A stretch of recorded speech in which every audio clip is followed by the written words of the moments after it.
primer culto. Si ustedes quieren saber, pregúntenle a los del primer culto, ¿ok? Hoy quiero hablarles acerca de renovar las experiencias que nos impulsan. Y quiero hacerlo dentro del contexto de un día muy especial, el cual Pastor Saúl, la pastora Mari y todo el equipo ministerial decidieron que este día iba a tener una directriz, un título, y es un día de primicias.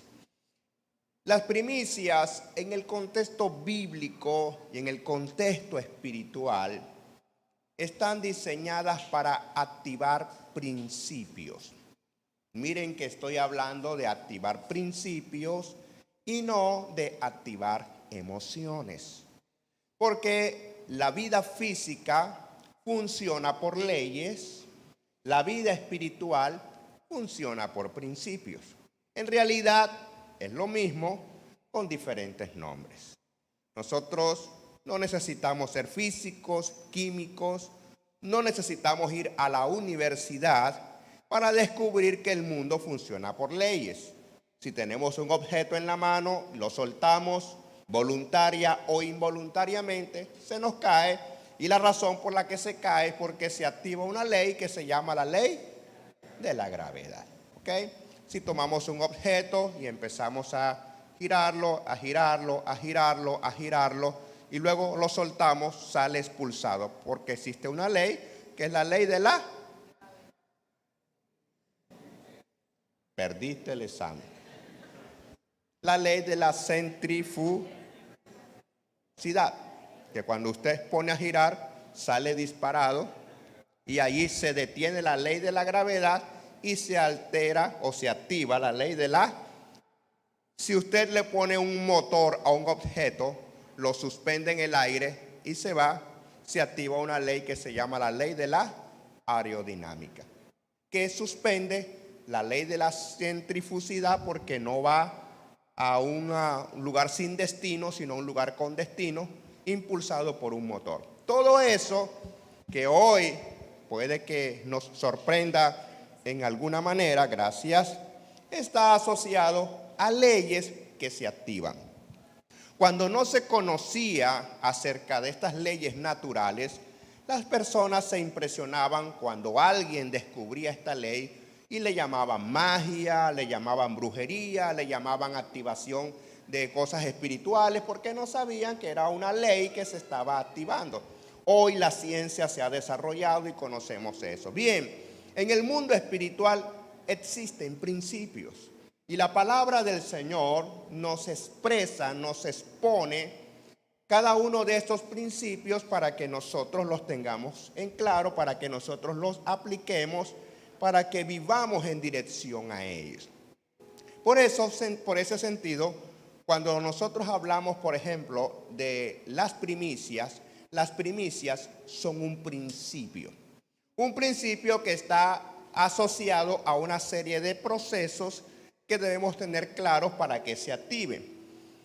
Y está relacionado, por ejemplo, con la agricultura. Cuando un árbol da frutos. ¿Alguien puede decirme cuándo un árbol da frutos? Cuando un árbol da frutos. Cuando está maduro. Cuando está en la etapa de madurez. Usted siembra una semilla, se convierte en una matica, va creciendo, y usted no espera sembrar, por ejemplo, una semilla de mango, y cuando la matica empieza a salir, usted al día siguiente salió la matica, espero que salga el mango. No. Para que esa mata o ese palo de mango, tiene que pasar por un proceso de madurez interna donde él se prepara y luego cuando está maduro, da mangos. Ahora, en el mundo espiritual, usted activa el dar cuando usted está maduro espiritualmente. Cuando no hay madurez espiritual, cuando esa mente no está madura todavía, el dar es una cosa extraña. En lo que se piensa es en los adagios del mundo. El que da lo que tiene, a pedir se queda. Porque no entendemos el principio.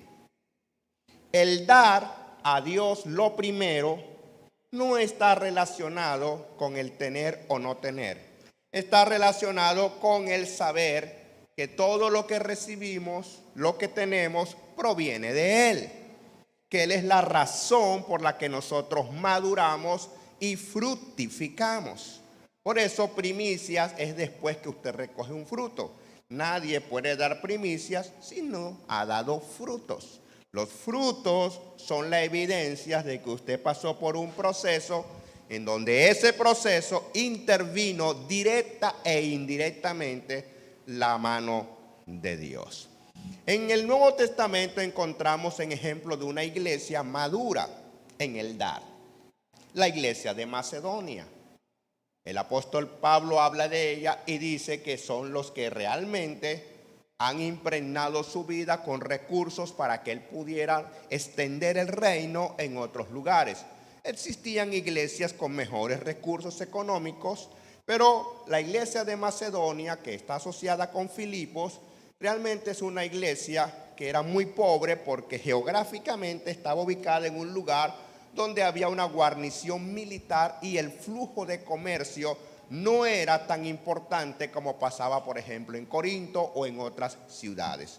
Así que las personas dependían más de los subsidios que el mismo Estado establecía o de personas que lograban ir a otros lugares y traer una forma de supervivencia para los coterráneos. A pesar de su escasez, ellos le daban a Pablo y Pablo dice que está muy agradecidos y por lo tanto Dios suplirá todas sus necesidades conforme a sus riquezas en gloria.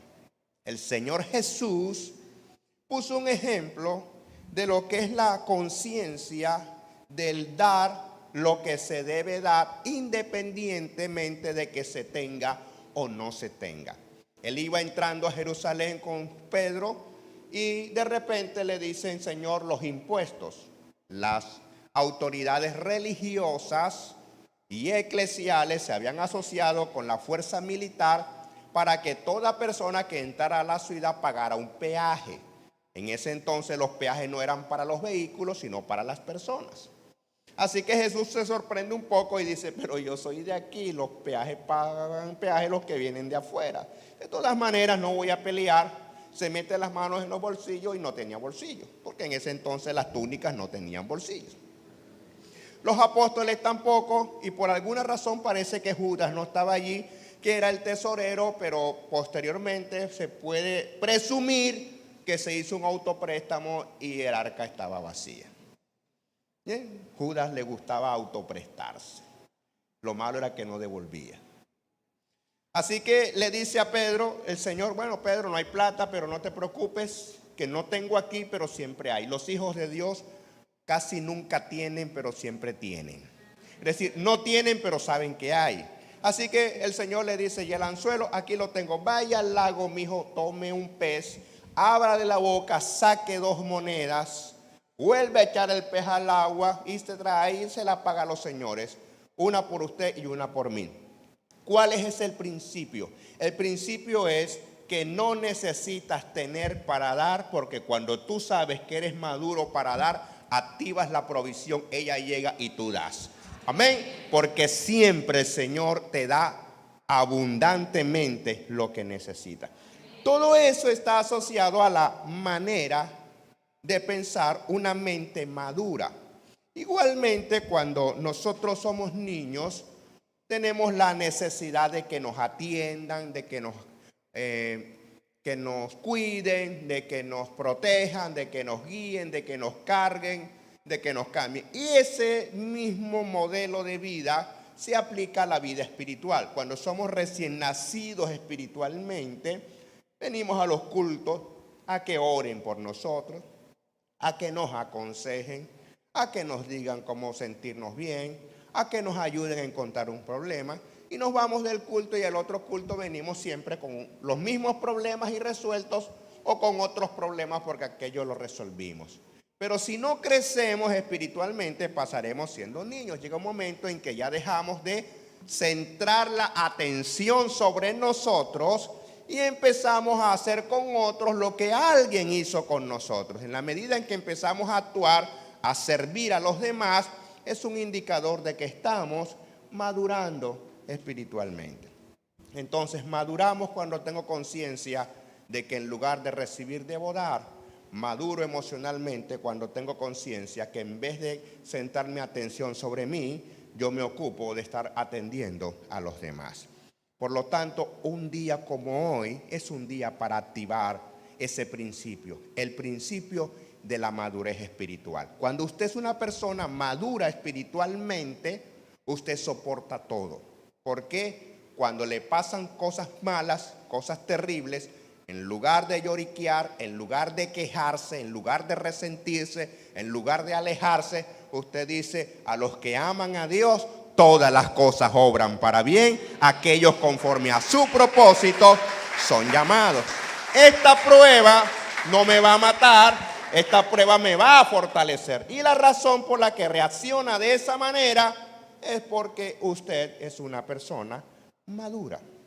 ¿Se da cuenta? Le hago la pregunta a usted y a los que están a través de sus dispositivos. ¿Vale la pena ser maduro, sí o no?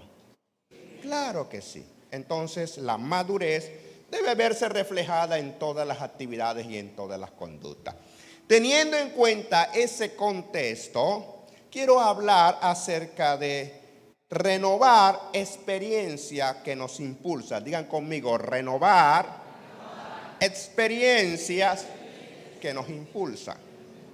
Porque podemos haber alcanzado un nivel de madurez, sin embargo habernos quedado estacionados en una de las jornadas de la vida y necesitamos renovarnos para seguir con ese propósito. Vamos a Deuteronomio capítulo 4, versículo 1. Libro de Deuteronomio capítulo 4, versículo 1. Si usted no lo ha encontrado, está proyectado en pantalla y al mismo tiempo voy a leer para usted. Si no logra encontrarlo todavía, anote la cita: Deuteronomio capítulo 4, versículo 1. Ahora pues, oh Israel, oye los estatutos y decretos que yo os enseño, para que los ejecutéis y viváis y entréis y poseáis la tierra que Jehová, el Dios de vuestros padres, os da. Quiero empezar resaltando la frase: es importante renovar las experiencias que nos impulsan.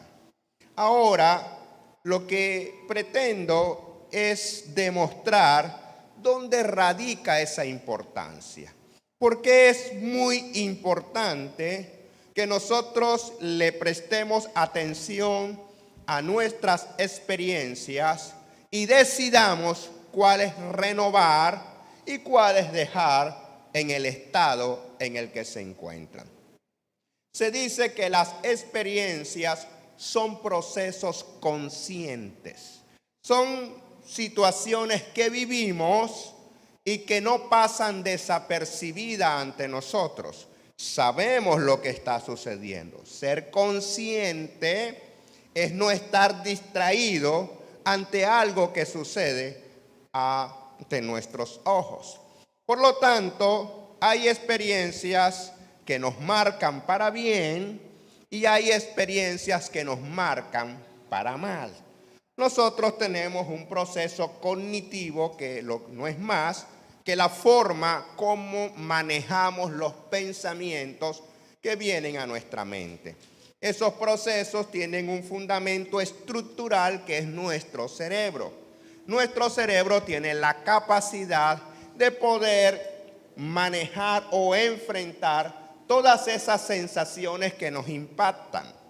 Cuando nosotros tenemos una experiencia, una emoción, nuestro cerebro segrega unas hormonas o unos neurotransmisores a través de los cuales nos deja en claro ciertas sensaciones que tenemos y dicta algunos comportamientos. Por ejemplo, cuando usted tiene rabia, el cerebro activa una sustancia llamada cortisol. que es la que se encarga de darle fuerza a la sangre, y sus pupilas se dilatan, se hacen más claras para ver mejor. La sangre invade sus músculos y usted siente la fuerza en su sangre, porque usted tiene que decidir bajo otro proceso que se llama metacognición, si esa rabia que tiene usted la controla y decide irse, o esa rabia que tiene usted la utiliza para agredir a la persona que le hizo coger rabia. Es lo que se llama lucha u huida. El cerebro está respondiendo ante esa experiencia. Si usted siente miedo, el cerebro segrega adrenalina para que usted también igual o corra, o hay algunos que es tanta la irrigación de adrenalina que en lugar de correr se vuelven estatuas. El miedo los paraliza. Es una forma como responde el organismo. Pero si usted escucha un chiste y le da mucha risa, y usted está en un lugar y se siente muy bien y siente esa satisfacción, usted encuentra que su cerebro segrega una hormona que se llama serotonina, que le llaman la hormona de la felicidad. Y si usted está enamorado y ve al chico y la chica que viene y le habla y le toca, y usted cierra los ojos, el cerebro segrega algo que se llama dopamina. Entonces, cada una de estas situaciones está asociada a una experiencia. El cerebro tiene unos niveles de control, es decir, tiene una forma de controlar esas sensaciones. Cuando son demasiado dolorosas, las bloquea para que la memoria no las recuerde y eso no le genere daño. Igualmente, cuando son demasiado placenteras, exceso de placer, también el cerebro las bloquea, porque él no está diseñado para andar en excesos. Él tiene un punto de equilibrio. El exceso de placer hace daño, la ausencia de placer hace daño. El exceso de dolor hace daño, la ausencia de dolor hace daño. Hay enfermedades que se caracterizan por pérdida de la sensibilidad, ausencia de dolor, como por ejemplo la lepra. Las personas que tenían lepras, que ya gracias a Dios se ha desaparecido, es una enfermedad que observaban que se le caían la nariz, se le caían los dedos, las falanges, partes de su cuerpo, y se pensaba al inicio que la enfermedad tenía la capacidad de destruir los tejidos y desmembrarlos, es decir, arrancarlos del órgano. Sin embargo, se descubrió que no era así, sino que la persona pierde la sensibilidad, no siente dolor y toca cosas calientes o cosas cortantes. Y habían personas, por ejemplo, que se tocaban la nariz y lo hacían con tanta fuerza que la arrancaban. O las manos, los dedos los perdían. Y la razón por la que eso sucedía era porque su cuerpo, su cerebro, no podía percibir el dolor. Y al no sentir dolor, no se detenía ante la agresión que le estaba causando a su cuerpo. ¿Se da cuenta? Es una forma muy práctica de demostrar que el dolor también es necesario. El dolor a nivel físico y el dolor a nivel emocional. Por lo tanto, cuando se trata de revivir experiencias, hay que identificar cuáles son las traumáticas de forma negativa y cuáles son las que impactan de manera positiva. Lo interesante es que Moisés, inspirado por la persona del Espíritu Santo, porque tenía la unción y guiado por la presencia de Dios del Padre, le da una palabra a Israel que empieza en el capítulo 1, 2 y 3 y termina en el capítulo 4 del libro de Deuteronomio. En este versículo 2, si no estoy mal, del capítulo 1, nos da el contexto específico en el que se encontraba el pueblo, el contexto ambiental y geográfico que Moisés usó como referente para que esta palabra pudiera impactar la vida de ellos. Normalmente nosotros estamos frente a situaciones que muchas veces pasan desapercibidas ante nuestros ojos. dicen los expertos que lo obvio no se ve. Que muchas veces estamos frente a cosas que no las vemos. Y de ahí la psicología oscura dice, si te quieres esconder, muéstrate. Porque por lo general la gente no busca lo que se ve, sino lo escondido. Por eso el don de chisme, el don de la chismografía, ¿cuántos tienen el don del chisme aquí? A ver. El don del chisme se caracteriza por sacar lo oculto, porque lo obvio no se ve. ¿Okay? La gente no le presta atención a lo que está muy visible, sino que trata de desenterrar lo que está escondido. Pero lo que hace Moisés es llamar la atención, le dice, muchachos y muchachas, por favor miren, ellos estaban observando que en el lugar donde estaban habían palmeras, pero también habían árboles de almendro que estaban floreciendo. La razón por la que florecían era porque estaban en primavera. La primavera viene después del invierno y antes del verano. Así que en esa estación Moisés observa ese contexto y dice, llegó la época en que las plantas empiezan a florecer, a prepararse para dar fruto, se están renovando. En el invierno el frío es excesivo y obviamente hay niebla, sobre todo en esos contextos, hace que la gente se esconda, el invierno paraliza, el invierno hace que la gente se vuelva introvertida, que no se exprese, que se oculte, que se sienta frágil, incapacitada para obrar en el sentido figurado. Y eso precisamente es lo que le estaba pasando a Israel. Había una experiencia traumática que los había petrificado. Pero Moisés nos deja en claro que para desbloquear una situación traumática debe apelarse a una positiva. Y hay dos experiencias que el pueblo vive. La primera, que es positiva, está asociada a la promesa que Dios le da. Israel estaba esclavo en Egipto y el Señor les dijo, los voy a sacar de aquí. Los voy a llevar a una tierra de abundancia, a una tierra que fluye leche y miel. Levanta a Moisés y todos conocemos la historia de los milagros, de los prodigios, de la manera como Israel salió de Egipto. Sin embargo, había en el pueblo una tendencia a la incredulidad, una tendencia a hacer resistencia a la intervención sobrenatural de Dios, una tendencia a la queja, a la murmuración, y cada vez que había una dificultad el pueblo sencillamente se quejaba. Ahora, mire lo peligroso que es casarse con una actitud negativa. Lo peligroso que es perder la anedonia, es decir, o ganar la adenonia. ¿Qué significa eso? Ganar la capacidad de quejarse y perder la capacidad de sentir placer, la capacidad de disfrutar.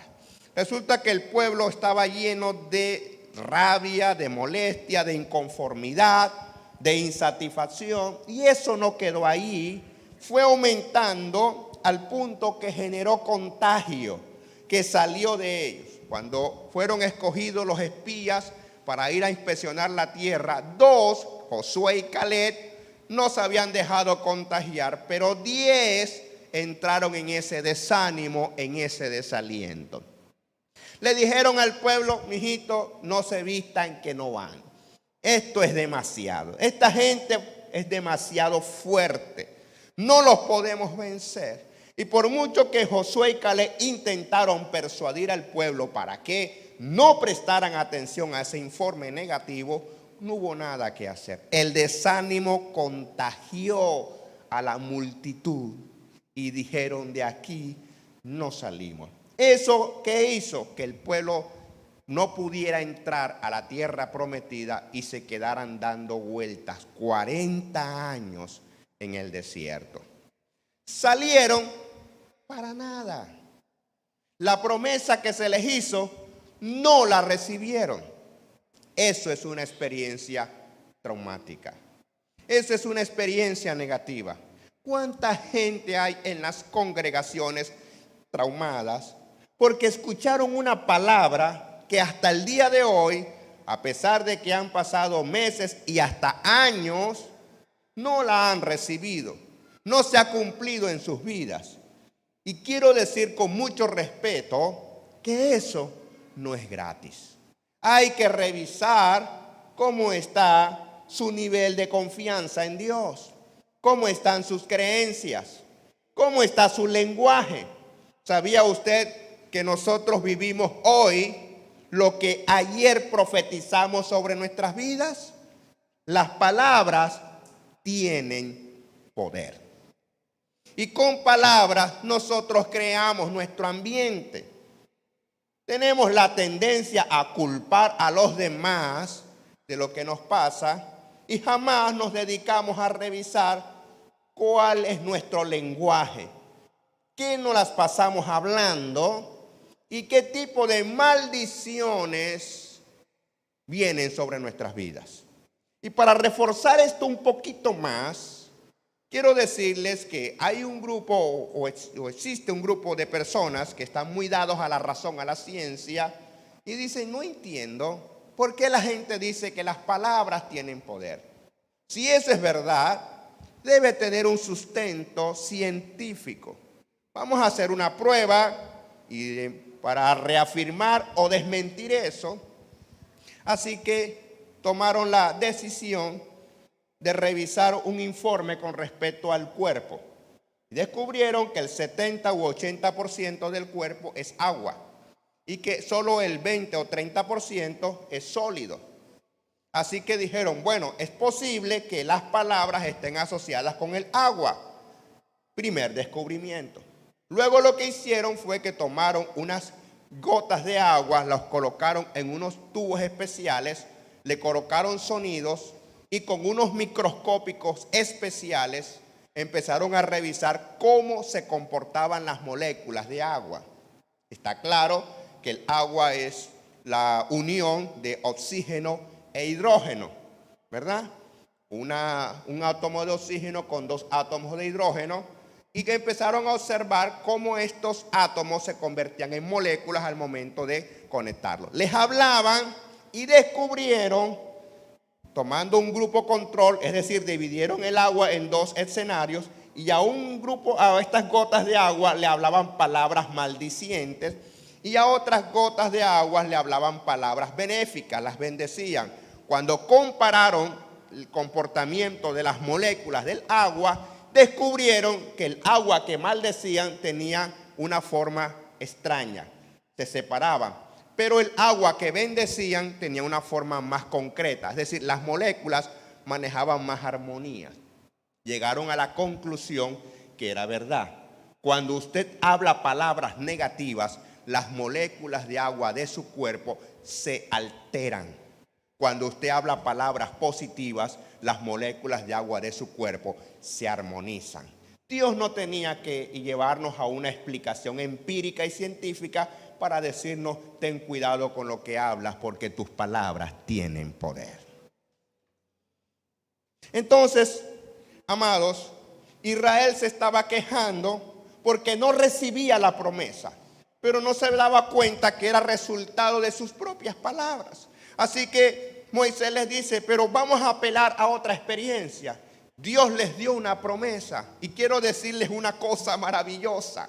Es verdad que el hombre tiene poder para crear adversidades en su vida, pero también es verdad que tenemos un Dios que es mucho más poderoso. Su palabra es más poderosa que la palabra de un ser humano. Y quiero que sepa algo, que ese Dios no miente. Ese Dios no es hombre para mentir, ni hijo de hombre para arrepentirse. Así que, así como en la física hay leyes que superan a otras, En el mundo espiritual, la palabra de Dios supera mi palabra. Y si yo me humillo ante Él y le pido perdón por mi negatividad, lo que Él ha prometido lo va a cumplir, porque Él tiene el poder para hacer que su palabra se haga realidad en mi vida y en tu vida. Moisés dice, Dios les prometió. Y ahora, con base en esa explicación, volvemos a leer el versículo para que usted lo vea con otros lentes. Ahora, pues, oh Israel, oye los estatutos y decretos que yo os enseño, para que los ejecutéis y viváis y entréis y poseáis la tierra que Jehová, el Dios de vuestros padres, os da. Lo que Moisés está haciendo aquí es creando una ruta de acceso a que esa promesa se haga realidad.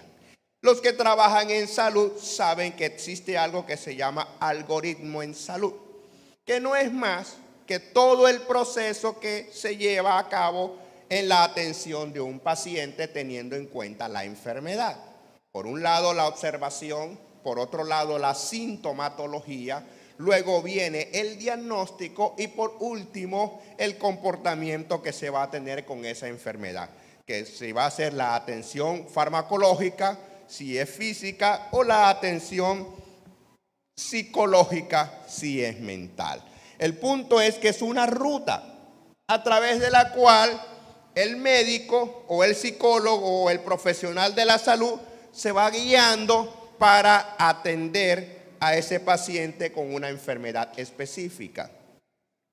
Lo que Moisés está haciendo aquí es dejando una ruta, no solamente para Israel, también para nosotros, para que usted y yo aprendamos cómo renovar esas experiencias que nos van a impulsar, que nos van a hacer salir adelante. Porque para nadie es un secreto que todos en algún momento en la vida nos quedamos en una estación.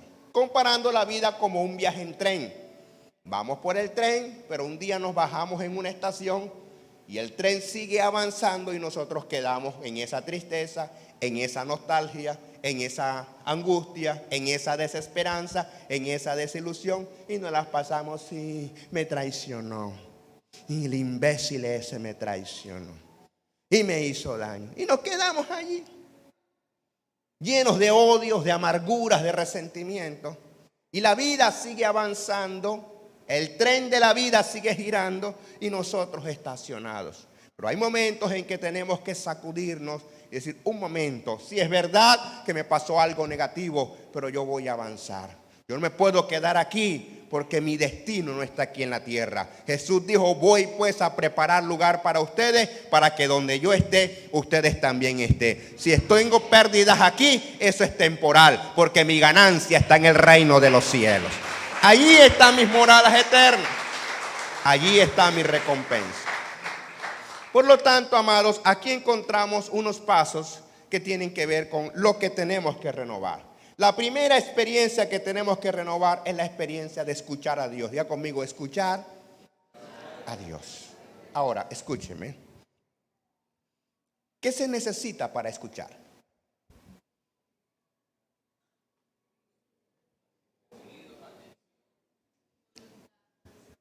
Todo lo que ustedes han dicho es verdad. La palabra de Dios dice, el que tiene oídos, oiga. Y cuando se trata de escuchar a Dios, lo que se necesita es eso, atención y voluntad. Porque Dios habla claro. Los que no hablamos claro somos nosotros. Decimos muchas veces los caminos de Dios son misteriosos y eso lo decimos para decir a Dios no lo entiendo. Pero en realidad los misteriosos somos nosotros. Dios habla claro. ¿Qué ha demostrado la ciencia con el desarrollo de patrones de crianza, el análisis de patrones de crianza? Que los bebés, incluso en el tiempo de gestación, escuchan a sus padres. Y no solamente lo escuchan, sino que lo entienden. Usted le habla a un bebé y se ríe, ¡ay! Usted se sorprende, ¡ay! Pareciera que está entendiendo. No pareciera, está entendiendo. Entiende cuando le habla con amor, entiende cuando le habla con rabia. Voy a hacer un paréntesis por la misma ofrenda. La que usted va a dar, no, no la mía.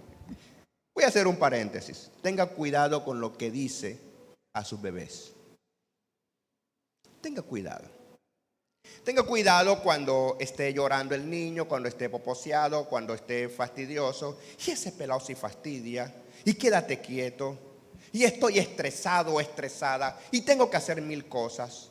Él y ella, ese bebecito, le están entendiendo. Y esas palabras suyas están generando un comportamiento en él y en ella. Están predeterminando, le están condicionando a un estilo de vida. Está creando unos vínculos. Y básicamente existen 4. El seguro, el vínculo seguro, el vínculo evitativo, el vínculo ansioso y el vínculo desorganizado. Y eso se dan con las palabras que usted dice. Si usted dice palabras desagradables, ese bebé entiende que él o ella son desagradables para usted. No se queje cuando llega la etapa de la adolescencia y sienta que no le hace caso. Usted se encargó de forjar esa rebeldía en su vida, en su carácter. ¿Me estoy dando a entender? Por eso, amados, a Dios hay que escucharlo. Porque Dios nos habla claro. Él sabe que lo que nos dice forja nuestro carácter. Él sabe que lo que nos dice determina nuestro destino, condiciona nuestra estructura mental y arma el caparazón de nuestras emociones. Dios sabe que tiene que hablarnos de manera correcta. El problema no es Dios, el problema somos nosotros. A Dios lo escuchamos, pero no queremos prestar atención a lo que Él nos dice. A veces pensamos que la gente común y corriente no escucha a Dios, y la gente común y corriente escucha a Dios, solo que decide ignorarle. Dios habla de muchas maneras y habla claro en su palabra. Y muchas veces los que tenemos una relación con Dios, escuchamos a Dios para hacer exactamente lo contrario a lo que Él nos dice. Un ejemplo de eso es Jonás. Dios le dijo a Jonás: Jonás, ve a Tarsis. ¿A dónde? A Nínive. ¿A dónde? A Nínive. ¿Dónde queda Nínive? Para allá. Repíteme, Dios, Nínive. ¿Dónde queda Nínive? Para allá. ¿Cuándo cogió Jonás? Para allá. Exactamente lo contrario a donde Dios le estaba diciendo. ¿Cuántas veces Dios le ha hablado a usted y usted no le ha escuchado? Y después tiene la gran cara de decir: ¿y sabe qué es lo peor, pastor? Que Dios me habló. Dios me lo dijo y yo no le quise prestar atención. Tiene que renovar la experiencia de escuchar a Dios, de pasar tiempo a solas con Él, de leer su palabra, de prestar atención a la palabra que se predica. Escuche a Dios, afine sus oídos, renueve esa experiencia. Segundo, renueve la experiencia de aprender de Dios. Diga conmigo: aprender de Dios. Porque escuchar es necesario, es la primera puerta para que la información ingrese a nosotros, pero no es la única. Esa información hay que procesarla. Esa información hay que interiorizarla. El aprendizaje es todo un proceso donde nuestros sentidos entran en juego. Hoy los expertos nos dicen que existen 3 canales fundamentales de aprendizaje: el visual, el auditivo y el kinestésico, que está asociado a experiencias. Si yo estoy hablando y usted es del canal auditivo, va a prestar atención a lo que estoy diciendo. Sin embargo, el informe general dice que si yo me dedico 1 hora a hablar y hablar y hablar, y luego le hago un examen a usted cuánto retuvo de lo que hablé, y la respuesta estandarizada será que usted retuvo el 10%. El 90% se perdió.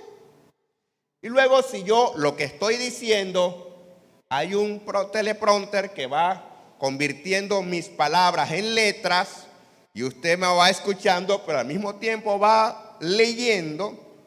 Dice la estadística que cuando le haga el examen, usted retendrá el 20%, el 80% se perdió.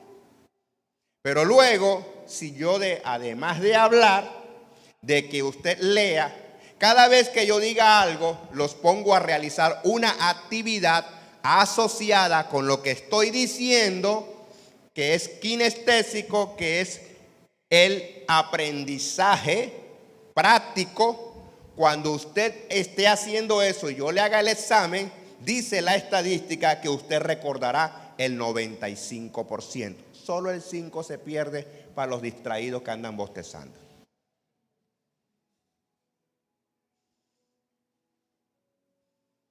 ¿Cómo aprendemos más? Haciendo. ¿Ok? Entonces, es importante que aprendamos, y como Dios quiere que nosotros aprendamos haciendo, entonces paso al tercer nivel, que es obedecer. Obedecer está asociado con el hacer. Está asociado con el hecho de que Dios está interesado en que usted y yo podamos poner en práctica cada palabra que Él nos da, porque es muy importante que nosotros tengamos evidencia de primera mano que lo que Dios dice funciona. ¿Cuántas veces hemos convertido la verdad de Dios en falacias de autoridad? ¿Qué significa eso, pastor? Una falacia de autoridad es, por ejemplo, cuando yo le digo a mi hijo, mira, no te sientes en esa silla. Y él me dice, papi, ¿por qué? Porque yo soy tu papá. ¿Y qué tiene que ver que sea mi papá con que yo no me siente en la silla? Pues que yo soy tu papá y te estoy diciendo que no te sientes en esa silla. Ok, papi, pero ¿podrías hacerme el favor de explicarme? Porque está bien que eres mi papá, eres mi autoridad, eres el que mandas en la casa, eres el jefe, lo que quieras ponerle. Pero dame una explicación por qué quieres que no me siente en la silla. Porque soy tu papá. El yo decirlo sin darle un argumento, sin darle claridad, se llama falacia de autoridad. Y muchas veces hemos convertido la palabra de Dios en falacias de autoridad. No hagas eso, ¿por qué? Porque Dios lo dijo. Ajá, pero dame una explicación. Es que Dios es el que manda. Sí, eso lo tengo claro, pero ¿qué tiene que ver con esto? Convertimos la verdad de Dios en una falacia de autoridad. Y Dios lo que quiere es que nosotros obedezcamos para que entendamos por qué cuando Él dice no, es no. Y cuando dice sí, es sí. Y para eso, en su sabiduría, nos dio algo que se llama libre albedrío. Para que usted y yo aprendamos por experiencia. Eso en pedagogía se llama ensayo-error. Se lo voy a explicar en lenguaje costeño. Usted se mete un mamonazo y entiende que eso duele.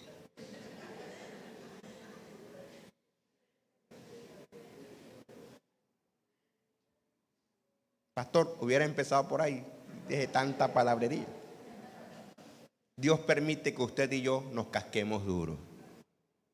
Porque el dolor, de alguna forma, también es un maestro. Nos enseña, nos orienta. Y por esa razón hay que renovar la experiencia de obedecer a Dios.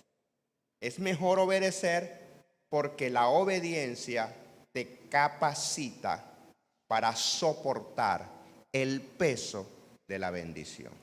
La obediencia no solamente trae bendición, te entrena para soportar el peso de la bendición.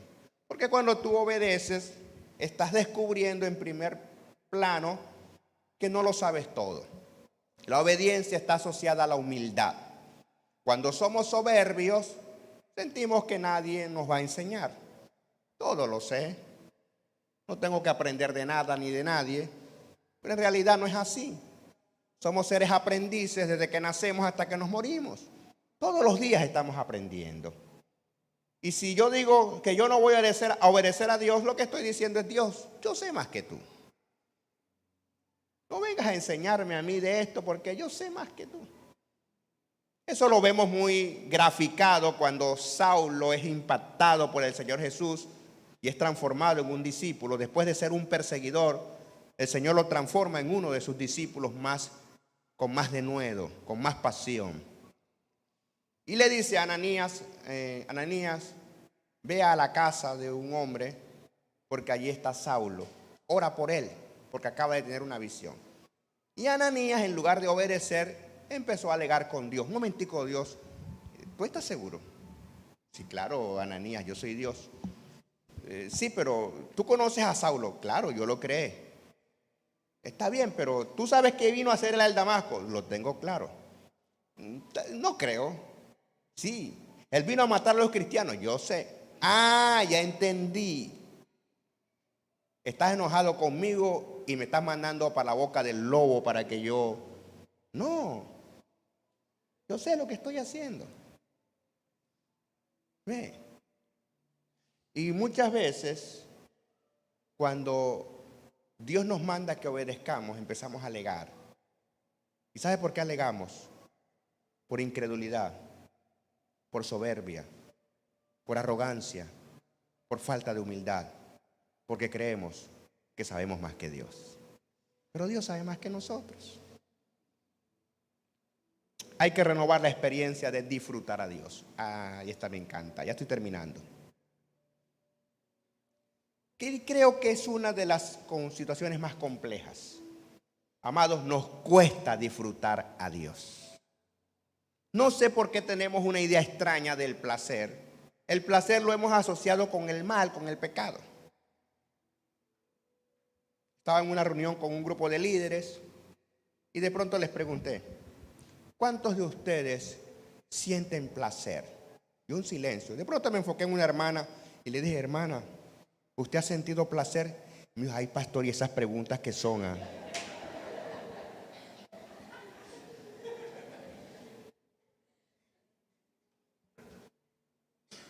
Pues en su mente, ella creía que yo le estaba preguntando por sus orgasmos. Yo no estaba hablando de eso. Le estoy preguntando: ¿usted siente placer? ¿La presencia de Dios le genera placer? No. Hay gente que dice: hay poder, ¿eso qué es? Un Dios es tan santo. O sea, yo en su presencia, la Biblia dice temblar, yo tengo miedo ante él. Pero placer, no, pastor, eso no encaja. Es un problema, hacemos resistencia y no disfrutamos la presencia de Dios. Y luego la Biblia dice: deleítate en Jehová. Y la palabra deleite es una palabra que tiene la raíz, es excitación.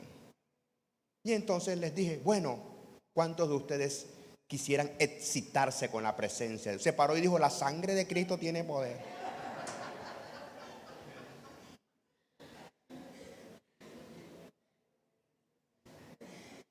¿Se da cuenta de la resistencia que hacemos?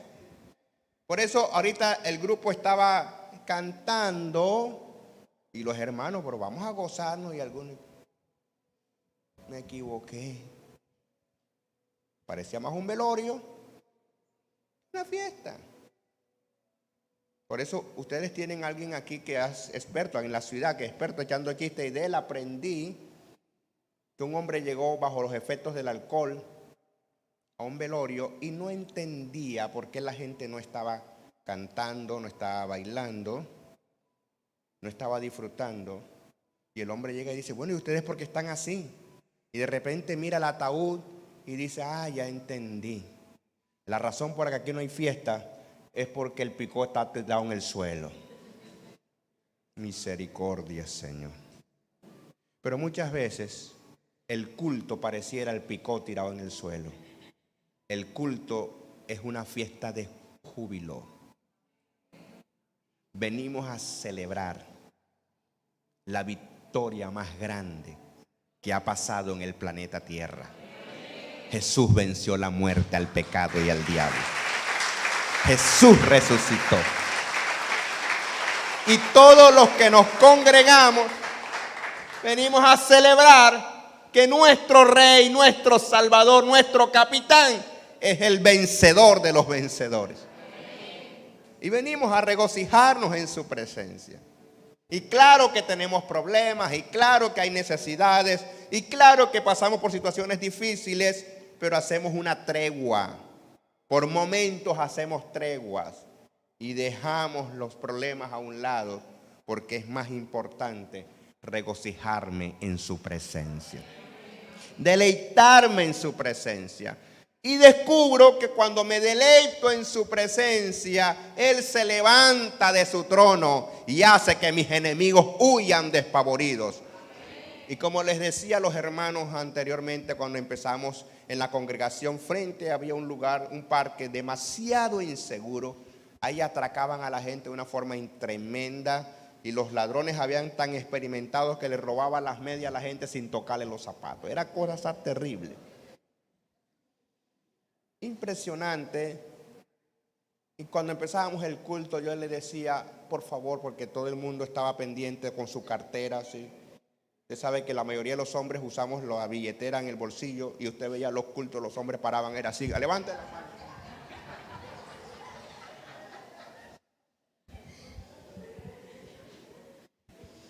Y la mujer con el bolso agarrado y cierre los ojos, cierre los ojos y pierdo. Todo el mundo andaba con una inseguridad. Así que un día aproveché la situación y dije, hermanos, vamos a aprovechar la inseguridad. ¿Cómo así, pastor? Mire, usted, obviamente pusimos ujieres, o cerramos las puertas, pero usted despreocúpese de sus pertenencias, de sus bienes. Y haga lo mismo con sus problemas, con sus preocupaciones, con sus miedos. Y adore al Señor, entréguese, ríndase a su presencia. Que esta inseguridad es tan fuerte que cuando usted abra los ojos se va a dar cuenta que los problemas que tenía se los robaron.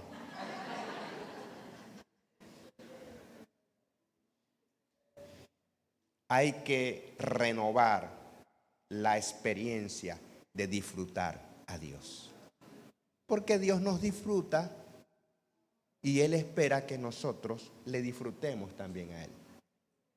Hay que quitarnos esa imagen adusta, agresiva que tenemos de Dios. Los que tienen mi edad saben que los patrones de crianza antiguos eran muy rígidos. Los patrones de enseñanza era la letra con sangre entra. Yo no sé quién enseñó a nuestros antepasados que la memoria procedimental, la memoria inmediata, la memoria a largo plazo, la memoria sistémica funcionaba a punta de cocotazo. No sé quién se los enseñó. El punto es que ese era el patrón de crianza. Y muchos hemos aprendido a Dios así. Nos imaginamos a Dios en el culto con una cara de aburrido. Y obviamente cuando usted llega a un lugar y encuentra a una persona con cara de aburrido, usted no se atreve a echarle chiste. Por muy recochero que usted sea, no se atreve. Le da miedo. Sobre todo si usted echa un chiste y en lugar de esperar una mueca, ni siquiera eso, la cara más tiesa, usted dice, voy a buscar mi muerte natural. Así que a Dios hay que disfrutarlo. Y termino, hay que renovar la experiencia de representar a Dios. Saber que cuando usted está en esta tierra, usted está representando a Dios. Dice Génesis que Él nos hizo a su imagen y semejanza. ¿Para qué? Señoreásemos, para que ejerciéramos autoridad sobre nuestra vida, sobre nuestras emociones, sobre nuestras circunstancias. Y creo que una de las maneras que nos ayuda a comprender esto mejor son las embajadas. Cuando un país manda a una persona como embajador, le asignan un edificio, un territorio, y esa casa, ese edificio, le colocan rejas y colocan la bandera del país que representa esa embajada. Por ejemplo, si aquí en Bogotá está la embajada norteamericana, allí está la bandera. Si un norteamericano lo está persiguiendo la autoridad colombiana y él sale corriendo y se vuela la reja y queda en el territorio de la embajada, las autoridades colombianas no pueden tocar a ese ciudadano americano. Está protegido por la soberanía de ese país. Ellos lo resguardan, lo entrevistan, preguntan qué pasó, pero él puede decir, está pasando esto y esto, pero yo necesito que mi país me proteja. Y por mucho poder que haya en este país, no puede tocar porque esa embajada es soberana. Igualmente pasa con usted.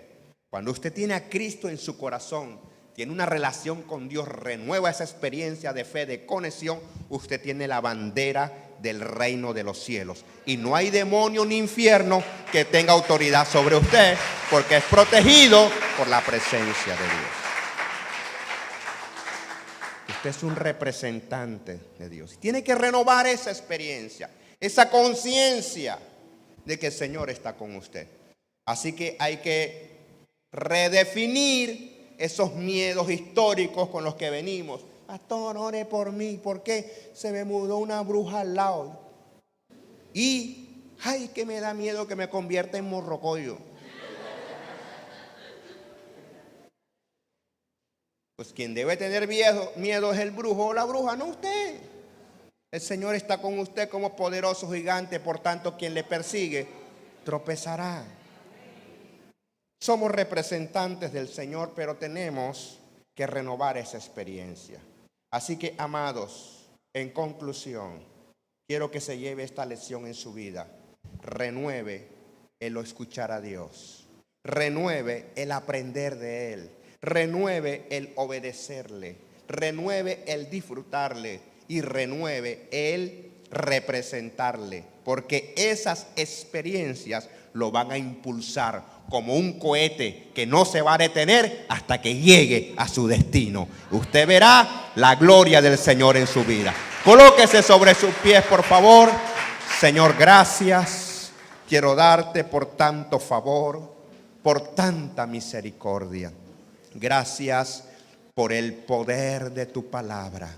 Gracias por la sensibilidad que hay en el corazón de este pueblo. Los que están aquí presentes y los que están conectados a través de sus dispositivos. Les bendigo, Señor. Tú has permitido que sus oídos estén a disposición mía para escuchar esta palabra. Pero no puedo hacer nada más que hablarles. Pero tu Espíritu sí puede hacer que esta palabra ingrese a lo más profundo de su corazón y se convierta en un patrón, en una directriz, en un protocolo para sus vidas. Oro para que tu Espíritu, para que tu presencia les ministre, para que tu gracia impacte sus vidas, para que nos ayudes a renovar esa experiencia que nos impulsa, a renovar la capacidad de escucharte, de aprender de ti, de obedecerte, de disfrutarte y de representarte en cada lugar donde estemos. Tú has dicho, id y haced discípulos a todas las naciones.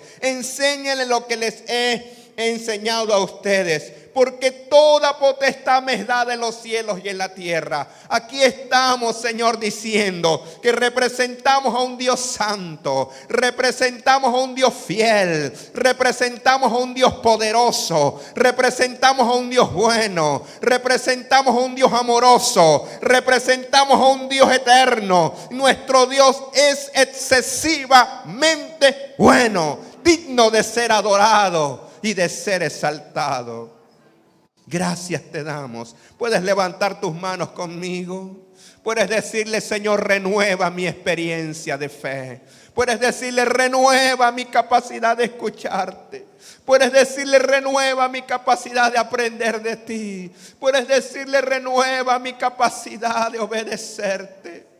Puedes decirle, renueva mi capacidad de disfrutarte. Puedes decirle, renueva mi capacidad de representarte. Que en mi casa, que en mi trabajo, que en mi escuela, que en la calle, que en cada lugar donde me encuentre, la gente sepa que te estoy representando, que tu presencia es una realidad en mi vida. Vamos, iglesia, vamos, disfruta de esa maravillosa presencia de Dios. Déjate abrazar, déjate renovar, déjate avivar. Tú que estás a través de tus dispositivos, la presencia del Señor está allí contigo. Su favor está allí contigo. Su gloria está allí contigo. Él lo llena todo. Él lo puede todo. Él lo sabe todo. Deja que su gloria te inunde. Deja que su presencia te invada. Y que hoy se torne un día importante, trascendental para ti. Un día que divide tu vida en dos, antes y después. Un día en que decides subirte nuevamente al tren de la vida. Dejar de mantenerte estacionado, estacionada en esa parada que un día hiciste, pero que hoy la abandonas porque la vida continúa, porque tu destino no se ha acabado, porque todavía hay oxígeno en tus pulmones y sangre en tus venas, porque todavía hay fuerza en tus músculos, porque todavía hay neuronas en tu cerebro y sobre todo porque todavía el propósito de Dios no se ha cumplido en tu vida. Y vas a seguir adelante y vas a lograr lo que Dios trazó para ti. Gracias, muchas gracias, Señor. Amén y amén. Dios les continúe bendiciendo y guardando. Y gracias por recibir esta palabra. Un abrazo, la pastora con nosotros.